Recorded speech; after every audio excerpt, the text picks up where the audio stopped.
जीवन में आप एक ऐसे मोड़ पे खड़े हैं जहां से आपके पास दो रास्ते हैं, या तो आप विकास की ओर जा सकते हैं या विनाश की ओर। चुनना आपको है, जाना किधर है। रास्ते स्टार्टिंग में दोनों ही सही लगेंगे, पता नहीं चलेगा आपको कि आप कौन सी दिशा में जा रहे हैं। आपको ये एक चीज अच्छे तरीके से पता होनी चाहिए कि विधाता ने एक चीज हमें समान रूप से उपलब्ध करवाई है, एक तो मस्तिष्क और दूसरा समय। प्रत्येक व्यक्ति जब सुबह उठता है तो उठते ही उसके खाते में 1440 मिनट क्रेडिट हो जाते हैं। अब वो शाम तक उनको कहां कहां भुगतान करके आता है, वो उसके ऊपर निर्भर करता है, वो उसके ऊपर निर्भर करता है। आज जो जितना समय सही लगा रहा है, सीधी सी बात है, मैं दो टूक बात करूंगा, उतना ही उसको आने वाले टाइम में क्या मिलने वाला है, धन मिलने वाला है। क्योंकि यहाँ प्रत्येक व्यक्ति कोई परोपकार के लिए नहीं बैठा, कोई उपकार के लिए नहीं बैठा, यहाँ प्रत्येक व्यक्ति पैसे के लिए बैठा है। सत्य बात है, अपने इंटरनल से पूछना, ठीक है। या कोई देश सेवा या राज्य सेवा के लिए आया हुआ है, पहले अपनी सेवा बिजली का बिल जमा करवाना है, बाद में करेंगे, है ना, ठीक है। अब हम पढ़ेंगे भारत के प्रमुख सीमा विवाद। अब देखो सीमा विवाद कहां से पढ़ेंगे, स्टार्टिंग से पढ़ते स्टार्ट कर दें, यहीं से स्टार्ट कर देंगे ना अपन, तो भाई यहां से स्टार्ट कर देंगे। ये वाला जो पॉइंट है ना, यहीं से गुजरात वाले पॉइंट से ही, और लास्ट में यहां इस वाले पॉइंट पे नहीं, यहां तक लाके छोड़ूंगा आपको, क्योंकि इधर तो कोई विवाद है ही नहीं। यहां लास्ट श्रीलंका तक लाके छोड़ूंगा कि कहां कहां क्या क्या विवाद फैल रखे हैं, ठीक है। कल विवाद हमारे लगभग समाप्त हो जाएंगे एक तरीके से, ठीक है। चलना यहां से स्टार्ट करते हैं। सबसे पहले ध्यान देना, अब इसमें एक इंपॉर्टेंट विवाद जो आपने पढ़ रखा है उसका नाम है सरक्रिक। क्या नाम है? सरक्रिक।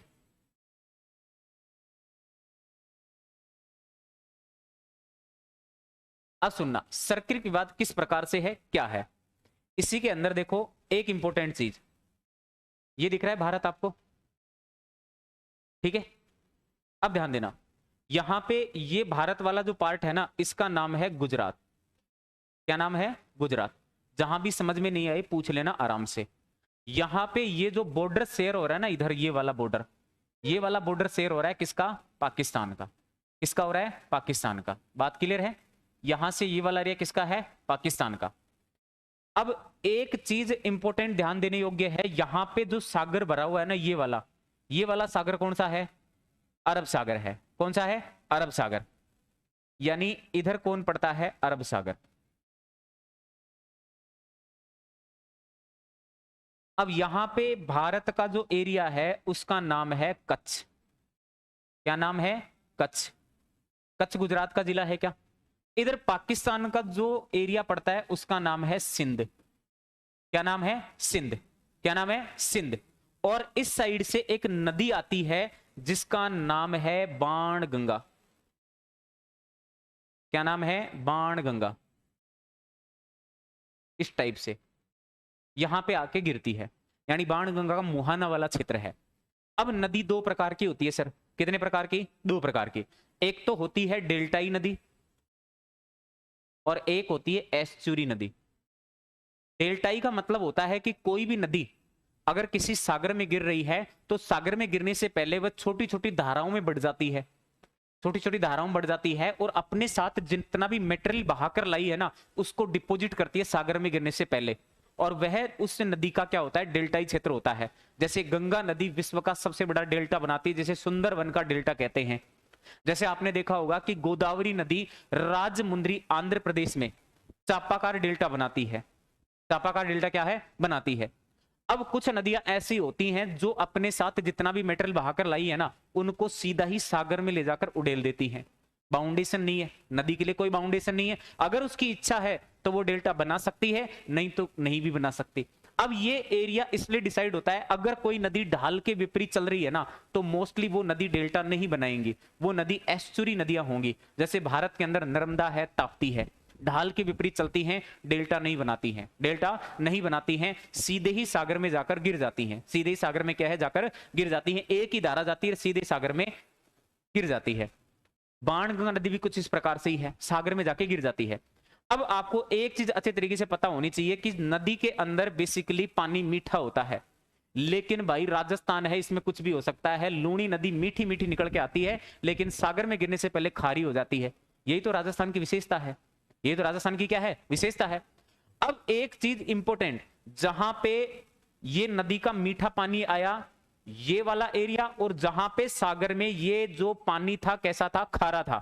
तो क्या यहां पर दो भिन्न प्रकृति की जल राशियां मिल रही हैं क्या? एक तो खारा और एक मीठा। तो जो एरिया जहां पर खारा प्लस मीठा पानी मिलता है, खारा प्लस मीठा मिलता है, या फिर एक गर्म और एक ठंडी जलधारा आपस में मिलती है ना, तो वह क्षेत्र मत्स्य पालन के लिए वेरी इंपॉर्टेंट होता है, मत्स्य पालन के लिए वेरी इंपॉर्टेंट होता है। तो यहां पे ये वाला जो एरिया आपको दिख रहा है ना, ये कंप्लीट एरिया, ये एरिया ऐसा एरिया है जहां पर भारत और पाकिस्तान के लिए मछली उत्पादन के लिए विपुल संभावनाएं हैं। अब मछली उत्पादन हो रहा है, पाकिस्तान के हालात ये हैं, मैं नहीं कहूंगा, मेरे मुंह से अच्छा नहीं लगता, हालात ये हैं कि इस समय एक एक टुकड़े के लिए तरस रहा है, टुकड़े के लिए तरस रहा है। उसका रीजन एक है, अगर आपके वर्तमान के हालात जो आप काम कर रहे हैं अगर वो ठीक नहीं है, तो स्थिति ऐसी आती है कि हालात हमारे बद से क्या हो जाते हैं, बदतर हो जाते हैं। बात क्लियर है? अब यहां से पाकिस्तान के हालात ये हैं कि उसको एक मछली भी नसीब हो जाए ना, तो उसके लिए तो बहुत अच्छी बात है, क्योंकि जो भूखा व्यक्ति होता है ना, उसको सूखे टुकड़े भी अमृत के समान लगते हैं, सूखे टुकड़े भी अमृत के समान लगते हैं। अब मुझे बताइए, क्या दोनों देश मछलियों को लेकर लड़ रहे हैं क्या? भारत इतना गिरा हुआ तो नहीं है सर कि मछली के लिए लड़ेगा। अपने इतनी मछली तो अपन दान में दे देते हैं। मैं एक वाकया बताता हूं आपको। जिस समय हरित क्रांति आई थी ना, हरित क्रांति, तो उस समय क्या है कि एक अमेरिकी विद्वान थे जिनका नाम था नॉर्मन बोरलॉग, सुना होगा नाम। वो विश्व में हरित क्रांति के जनक माने जाते थे, विश्व में हरित क्रांति के क्या जनक माने जाते थे। उन्होंने अमेरिका के अंदर ऐसे किस्म के गेहूं के बीज तैयार कर लिए थे जो काफी उन्नत किस्म के थे, और उत्पादन भी अन्य देशों के गेहूं से कई गुना था, उत्पादन भी कई गुना था। अब उस समय क्या है कि अमेरिका के अंदर इतना गेहूं पैदा हो गया था कि इससे मैक्सिको ने थोड़ा गेहूं उधार मांगा, मैक्सिको ने थोड़ा गेहूं उधार मांगा कि यार हमें दे दो, हमारे यहां अकाल पड़ गया। अमेरिका इतना नालायक निकला उस समय, उसने कई हजारों टन गेहूं समुद्र में फेंकवा दिया, लेकिन मैक्सिको को नहीं दिया। इस बात से नॉर्मन बोरलॉग नाराज हो गए और नाराज होकर मैक्सिको चले गए थे। उसी समय हमारे MS स्वामीनाथन ने फायदा उठाया और जाके गुरु बना लिया उनको, और वहां से ऐसे ट्रिक्स सीख के आए, ऐसी चीजें सीख के आए कि 1967 के अंदर भारत के अंदर हरित क्रांति की नींव डाल दी। और आज हमारे यहाँ इतना अनाज उत्पादन होता है कि विदेशों में लोग जितना खाते हैं ना, उतना तो हमारे यहाँ भंडार नहीं होने की वजह से खराब हो जाता है, मंडियों में खराब हो जाता है। तो पाकिस्तान हमसे क्या ही मुकाबला करेगा। भारत आज बहुत आगे है। ये तो हमारी थोड़ी सी व्यवस्थाएं ठीक नहीं है। जितना लोग देशों में दूध का उत्पादन करते हैं ना, उतना तो हमारे यहाँ सुबह सुबह गांव की महिलाएं मतलब चूल्हे पे उफाड़ देती हैं। सही बात है, ये सत्य बात है। लोगों के इतना उत्पादन हो रहा है, अपने इतना खराब हो रहा है, ठीक है, तो हमारी बराबरी तो कर नहीं सकता। अब यहां पर क्या हुआ कि इस क्षेत्र को लेकर दोनों देशों के बीच क्या हो गया, विवाद हो गया। ये तो कहता है कि हमारा है, ये कहता है कि हमारा है। भारत इसे कहता है कि हमारे कच्छ का हिस्सा है। अब ये नदी को लेकर क्या है, विवाद है। अब नदी को लेकर विवाद ये है कि इसका टोटल ये जो लेंथ है ना, ये है 96 किलोमीटर। कितना है? 96 किलोमीटर। अब भारत इतना बेकार नहीं है कि ये इससे मछली को लेकर विवाद फैलाएगा, क्योंकि जहां पर भी ये इस तरीके से खाड़ी एरिया होते हैं ना, वहां पर पेट्रोलियम के भंडारण होने के ज्यादा चांसेस होते हैं। खुदा न खास्ता ऐसा नहीं हो कि यहां पेट्रोलियम के भंडार हो और भारत के हाथ से ये क्षेत्र निकल जाए, क्योंकि हमारे रडार में है सर, हम दे नहीं सकते।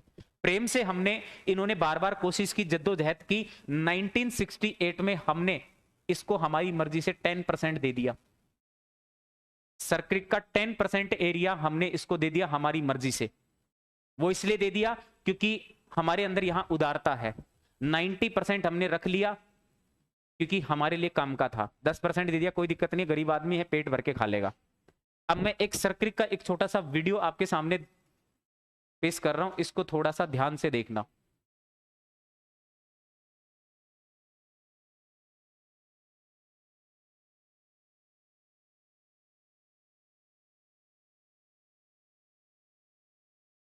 ठीक है,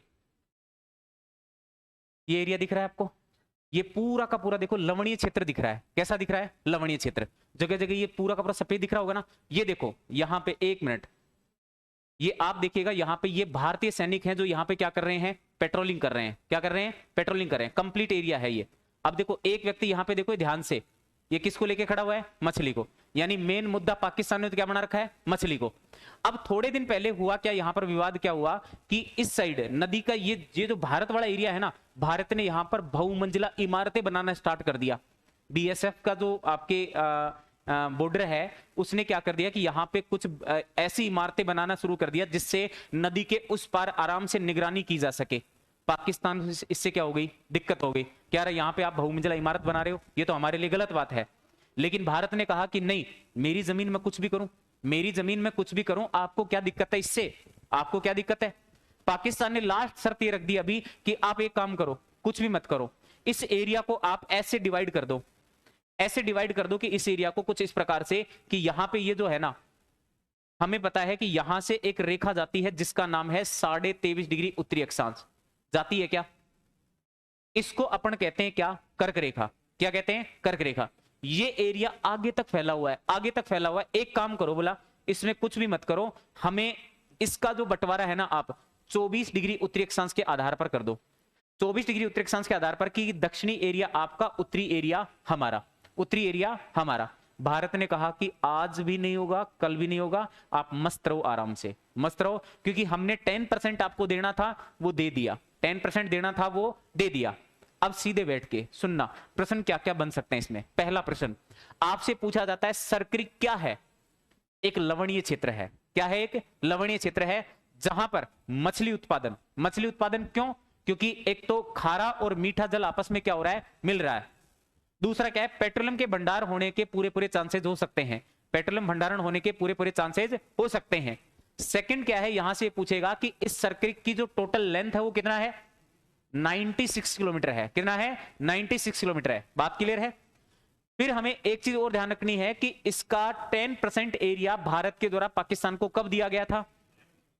1968 में। 1968 में 90% एरिया किसके पास है?